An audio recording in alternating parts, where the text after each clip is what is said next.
Hi, my name is Matthew Herzberg, and this is the Myopia Mindset. Coming up in this episode, you're going to meet Dr. Grant Miller, who is one of the rising stars in our industry. And I had the good fortune of meeting Grant a couple of years ago when he was at an inflection point where myopia management finally just clicked into place for him. And he's going to go more in detail in that in the episode. But he's got a lot of great ideas. He has the very essence of going all in, and he is somebody who I use as an example when consulting at other practices. So all of that and more is coming up in the regular version of this episode. But if you're a paid supporter of the Myopia Mindset, if you went to our Substack and became a paid supporter or went to myopiamindset.com and clicked on the subscriber button, you'll get an additional 30 minutes of this conversation and all of the great pearls and wisdom that Grant has to offer. All right, let's get to the episode.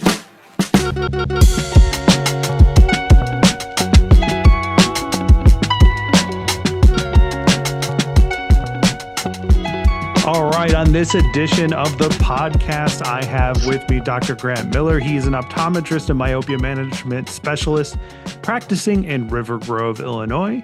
He's a professional affairs consultant for Johnson & Johnson, and his practice is a partner with Treehouse Eyes Myopia Care for Kids, in which Dr. Miller won the 2024 Rookie of the Year award for being one of the top myopia control practices in North America.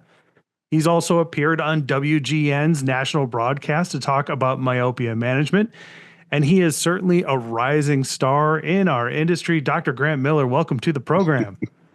Thank you for having me and calling me a star. I love it for the ego.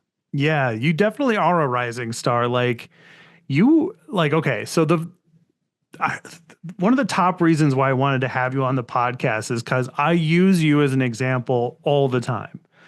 And when it comes to someone who, let's go back to when I first met you, because I think this kind of paints the picture. So a couple of years ago, when I first started working for Johnson & Johnson as a clinical sales consultant, I was with them for a couple of years, and I was shadowing Ambreen, who is a clinical sales consultant in the Chicago area. And my role is I was like the white space guy is what they called it. So they sent me all over the country, but I live in Chicago. So I took every opportunity I could to shadow Ambreen and learn from her. She is amazing.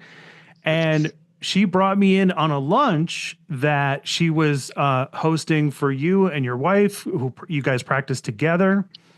And she had kind of set the situation up that y'all had done some ortho-K up to that point with limited amounts of success and failure, and then had hit this inflection point, and now you were on a roll. Does that match up with the timeline with you? Nailed it. Okay, so that's the point I want to focus on first and foremost, is that moment where things clicked into place for you. So paint us a picture, set it up for us. What was your journey like up until that moment with the success and failure part? Yeah, I would say I'm always been someone that's not afraid of failure. I welcome it because I think it makes we have to fail to be better to get where we are. So, flashback to when we got the office in 2019, we were just having that conversation. We kind of knew about myopia control. And so it was just, let's talk to every parent. And then, after 2 years of talking to them, then we started seeing that really ramp up. And then ortho-K started getting more popular. So I jumped into the deep end and went right for a post-LASIK and a -8 multifocal for my first two fits. So when you talk about trial by fire, that's how I learned. And that's what started this all. Yeah. Yeah. So then if you're jumping into the deep end with that, what got you interested in ortho-K? Was it something that you had just started hearing about? Walk us through it. Yeah, my wife, who was working with another doc that acquired an ortho-K practice, actually went to shadow Carrie Herzberg. So, and she was down there talking about, my husband's a -12, and this crazy guy's like, he can do ortho-K on that. And so when he said that, I was like, this is interesting. So really, I give a lot of this to Carrie for just kind of spinning the gears in my head. And from there, we just started doing it. And what got those gears spinning? What appeals to you about ortho-K and myopia management? for me, just being a -12 with a 28 axial length, like there's a personal like battle that I have with this, but I struggled with soft lenses. I wore scleral lenses for 4 or 5 years and those stopped working. So it was another non-surgical option because, these are my eyes. If I do a surgical procedure and there's a complication, like I can't really do my job. So that was kind of spinning some gears of how can you do this? And so it started, understanding corneal change and this stuff with this lens. And it just really got me excited to try it. Yeah. And I think that's an important point to focus on because a lot of the docs who are successful with Ortho-K specifically are docs who have lived and breathed the experience of being that kid with struggling vision problems and concerns around that. And that is a part of like creating that passion and genuine authenticity. I know those are two things at the top of your list. It says it on your website that your values, number one is authenticity, which I love. And that part of relating that kind of information to parents, I think, is a huge part of what sells you as the expert and provides that genuine authenticity. Would you agree with that? Agree. And we even hear that back from the parents. I mean, some will sound like I'm going crazy because I'm so passionate about it, but like Mm-hmm. this is something we can do for your child that will carry with them for the rest of their life. And that Yeah. to me is that's huge. Like that's meaningful to me. Right. And when you first started talking about Ortho-K with parents, was there any kind of squeamishness or shyness around doing it? Because that is not your personality, as I understand it. The Grant Miller I know is like he sees something, he's interested, he starts studying it, he works it out, and then he starts implementing it. Mhm. Is that how it went with Ortho-K? You just immediately started talking about it with every single parent that came into your practice? Yeah, it was, here's our options we have. This one, you talk about the lifestyle benefits, but to me, it's easy to talk about it because you're not worried about your child fumbling a soft lens while they're at school, Mhm. atropine. We could go on hours talking about the good and bad of that. And so, Right. like, for me, it's a straightforward to that because we know it's working because we see the topos of follow up. Again, they're not doing anything during the day with the lens, which is awesome. And then as we're seeing more ocular surface disease in these 8, 10, 15-year-olds, like that's in the back of our mind of we want to make sure we protect the front of the eyes for their long term too. Hmm. And when you started talking to your parents about what you were doing, did they, initially just pick it up instantly? Did you get some no's in the beginning? Like what happened? Think the important thing I tell everybody is be prepared for no's because Yeah. human beings as a species, we are reactive, we're not proactive. Like we got to the top of this chain just from pushing through everything and then finally going, hey, that hurts, now I need to do something about it. So yeah, there's, I would say no's are the high points. And we're in a very mixed community outside of Chicago, so we have a very low working class. We have a lot of transplants from other countries coming in, so there's an education and a language barrier a lot of the times. So Hmm. no's don't hurt us. It's unfortunate when you hear them, but we know that when we see them back in 3 to 4 months, and then continue to see them every 3 to 4 months for axial length and then that refraction, and they see that data changing, we know they're going to do it eventually. I'd Right. love for them to say yes immediately, but that's those aren't our people, and so we got to get in, work in the trenches, and then we'll get the outcome. Yeah, yeah. I'm always I always ring this bell that the practice I grew up in, Herzberg Optical, we would work on patients for 5 years before we saw a turnaround. Back then, when I was like a kid in my parents' practice, we didn't have half the stuff that we have today. We didn't have the internet as we understand it today. Yeah, And this is why I use you as an example for many things about just immediately start talking about it with parents, right? Because it's not like you had it down perfectly the first time you decided to talk about it. I'm sure 100%. you made a few mistakes or it didn't come out the way that you were intending. And I want to stress that like you have to be able to just start talking about it and then adjust from there. So like do you have any recommendations for docs who are just starting out, who are trying to perfect their presentation? Like, what would be your tips for them? I always start with like we were taught to educate and we Mhm. learned and we're educated in school, and then what we do is we open our mouth and educate parents. So our big thing is we need to learn how to communicate, and I really think Steve Bargo does a great job at talking about the psychology of decision making and how we talk to patients and parents, because for me to go on about this disease that they're going to carry for the rest of their lives and all these complications, like as parents, we don't care what happens in 40 years. We're presumed to be dead. So we want to shift that on. I'm concerned for Johnny's eyes because this is increasing risk for problems later. Does this concern you? So you try to bring the parent into the conversation some. Don't just say, here's all this information, because you're just going to hit them in the face with too much and they're going to be confused and walk away. Do you ask like leading questions to get information and create like a focal point between you, or a connective point between you and the parent, which is more often mom, right? So what would be your advice for doing that? Because I feel like a lot of the practices that I've been in where I'm like, look, you just have to start talking about it. Like, there is no super easy way unless you're a gregarious individual and you're very social. There's just no way to like do it perfectly. So you just have to say, hey, I don't know if you know about this. I have some questions for you, and then take it from there. So what are some great starter questions that you figured out in the beginning? Like, do you blast them with the information first, or do you just like ask them general questions about like screen time, school, stuff like that? Yeah, this was just last week.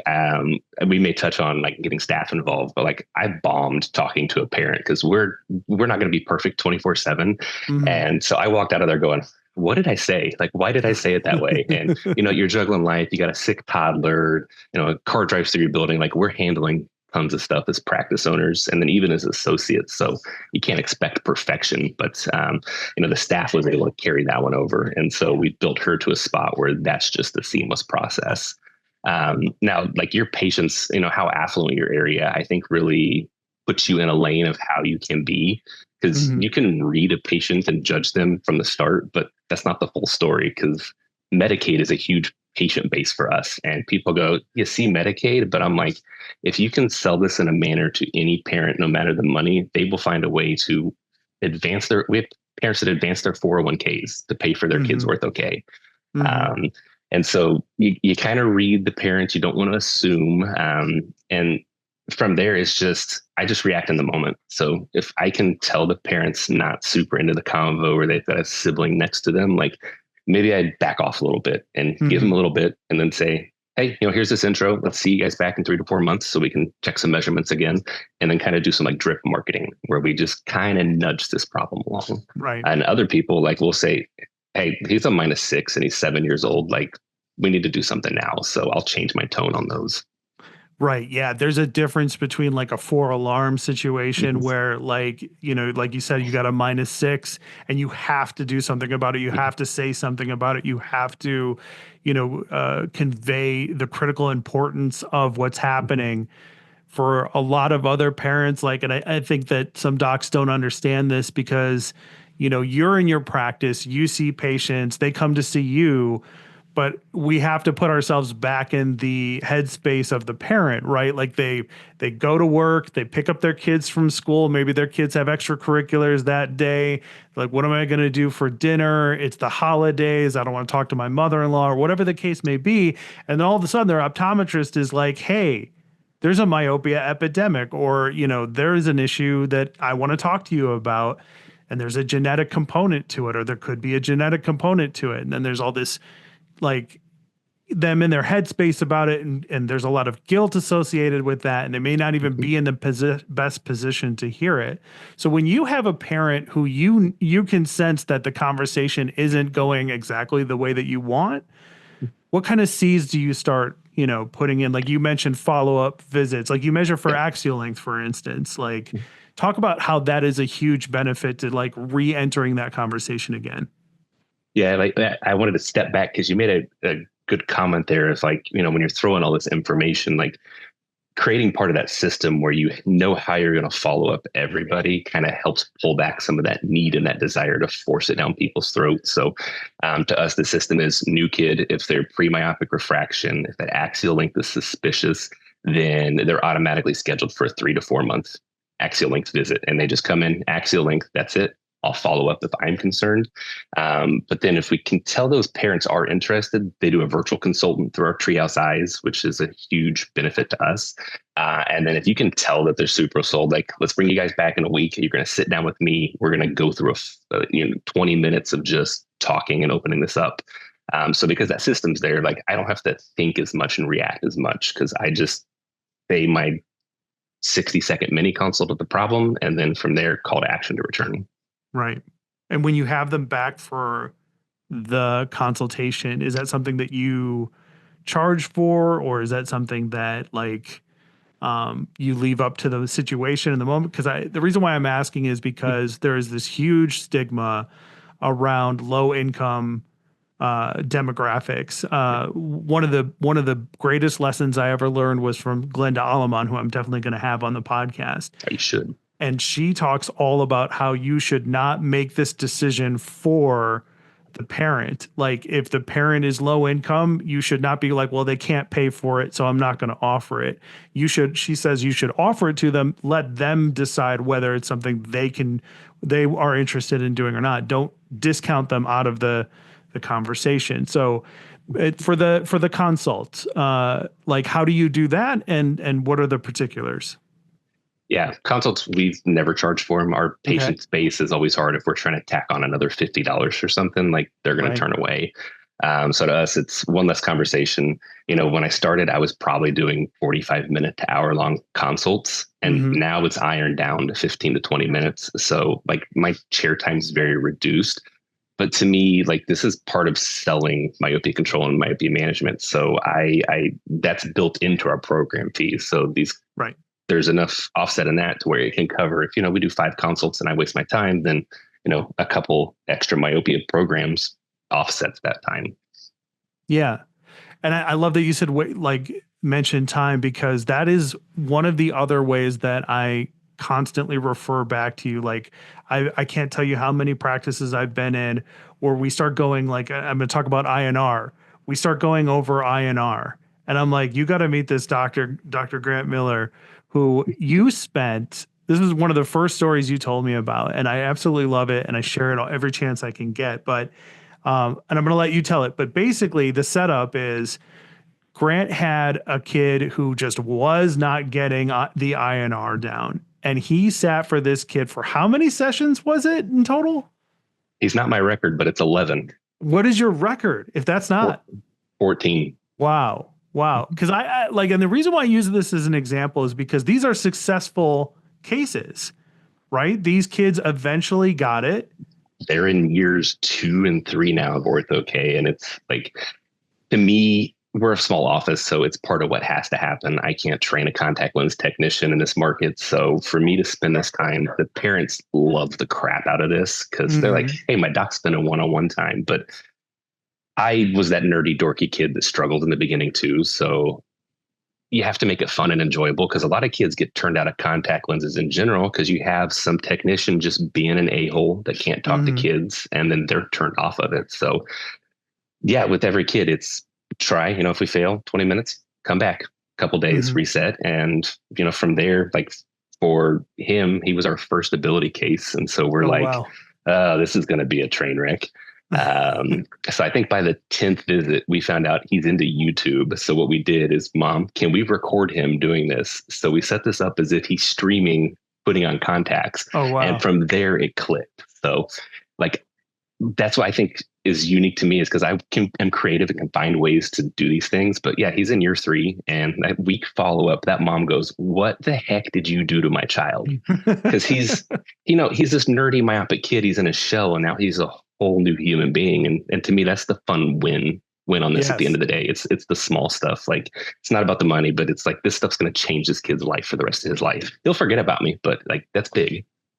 It is big, and that's why I love, that's what I've been doing on each episode, is sharing these patient stories, right? Because I think that you all are really defined by your patients. Like, there's this point where it's like, it is this life-changing aspect. Like, I use the multiverse example, the alternate reality. Like, there's an alternate reality where Dr. Grant Miller didn't spend that much time with that kid, and that kid didn't get it and they didn't come out of their shell and their life didn't change, and he changed the course of that kid's life for the better, not just for their vision, but also from what it sounds like, their personality as well. Oh, 100%. And that's what's fun about seeing these kids grow in the practice, because, you're seeing them grow and then this is added into their lives. And like, you just don't do that in regular eye care, like with anything. Yeah. So that's what makes it fun.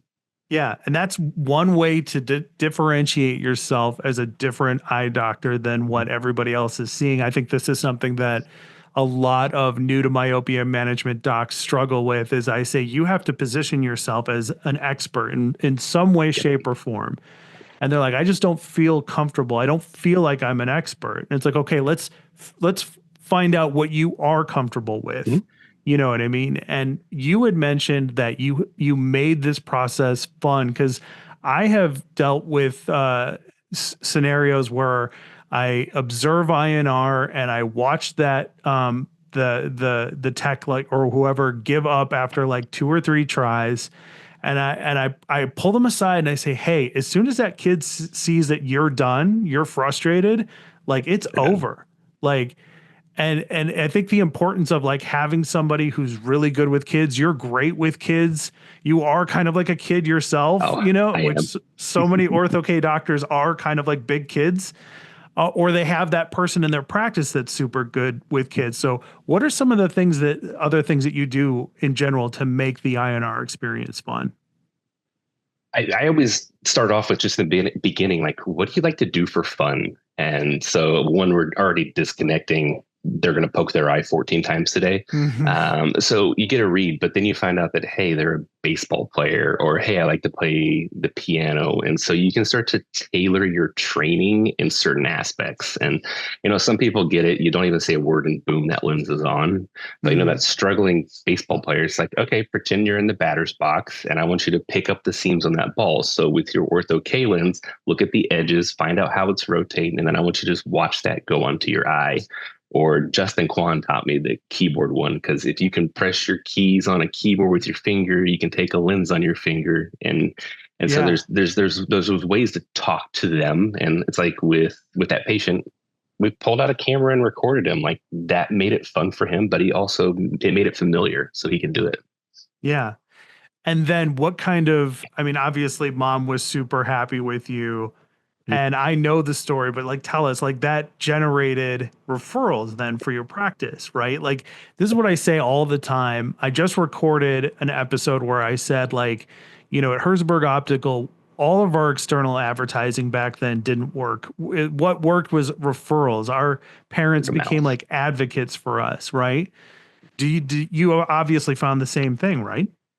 100%. And it's because, again, are people searching for myopia control, myopia slowing progression? Like, while the search terms are increasing, there's still very few people doing that. So internal marketing, word of mouth, have to be like the biggest assets. So what was it? 2 weeks ago, a new patient came in. Mom, this kid's another good story, the cousin. But mom came in and goes, I want the $4,000 lenses. Like, we didn't have to do anything. Like, that's what you want. And right. So that was because a word of mouth referral. Yeah, it's beautiful. I love it. You mentioned also the staff component, which I think is important to focus on, especially like in the practice that I grew up in. Like, we had that kind of Venn diagram of knowledge, right? 100%. Obviously, Yep. I wasn't the most knowledgeable person in the practice, but I could talk about it. And when doctor handed me the file and said, this is so and so, we're going to do the following things for them. Great. I turned to the parent and I say, did doctor talk about myopia management? Back then it was, did doctor talk about ortho K with you? He did. Great. Okay. And then we kept going after that. And like, no doc is perfect. No staff member is perfect. Exactly. How did you get your staff? Because you and your wife is the dry eye specialist in the practice, which is another thing I want to talk about. You're the myopia management specialist, and then you have one staff member. So how did you find the staff member? How did you bring her up to speed? What kind of ways did you get her incorporated into your practice? Yeah, were employeeless for 2 months. So being married and working together for 2 months nonstop was a lovely time. And then she was a patient. So she came from the Ah. dental field, zero eye care experience. And she just wanted a place closer to home. So we had joined Treehouse at the start of the year. So they helped train her. We had yourself help work with her too as well. But part of my philosophy is with this is from check-in to checkout, I want everyone in the office to understand what's going on when it comes to myopia management, because our parents and patients spend more time with Sanji than they do with us. So Hmm. she needs to be on top of this because the amount of conversions she could make is so much more than what I can do because I'm stuck in an exam, but she's interacting with people all the time. Right. So I want her to be comfortable to talk about this, how it works, how much it costs, the side effects, etc. So that way she seems like an expert in this process too. Yeah. And I remember when we first started going over details in your practice. And I remember that she was not overwhelmed at first, but there was a lot of new information.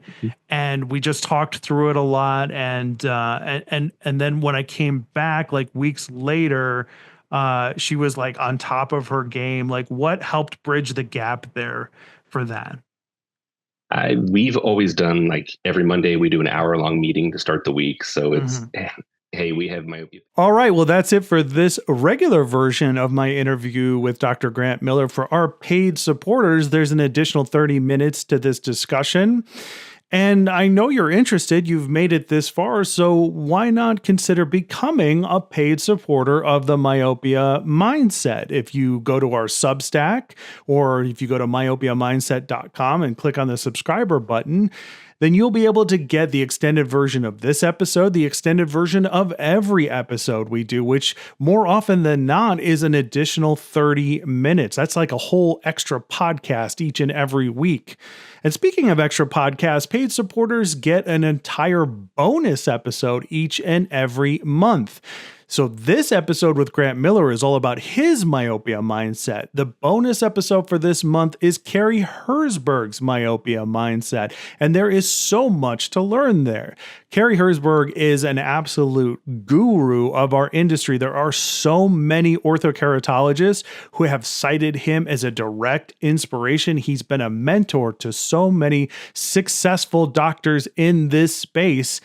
And I sit down with him for over an hour to talk about his unique view on doing myopia management, doing orthokeratology. And I really think you should consider becoming a paid supporter. Like I said, you've already made it this far, and it's only $12 a month, which, if you think about it, is basically the cost of a cup of coffee each and every week. And I like to say, hey, if you would buy me a cup of coffee each and every week just to talk about myopia management, to have people on like Grant Miller or Carrie Herzberg to be able to get that weekly shot in the arm for motivation, education, and inspiration, an additional 30 minutes of every episode, and then a whole bonus episode each and every month, then please do so. If you would buy me a cup of coffee, I'd love to have it. So go to our Substack, the myopiamindset.substack.com, or our website, myopiamindset.com. Click on the subscriber button. Thank you so much for considering. This is my main gig. This is how I support my family. And it is a passionate mission of mine to spread the word about what makes myopia management successful and to introduce you to the people who have made it work and are thriving at it. All right. Thank you so much. And we'll see you at the next one.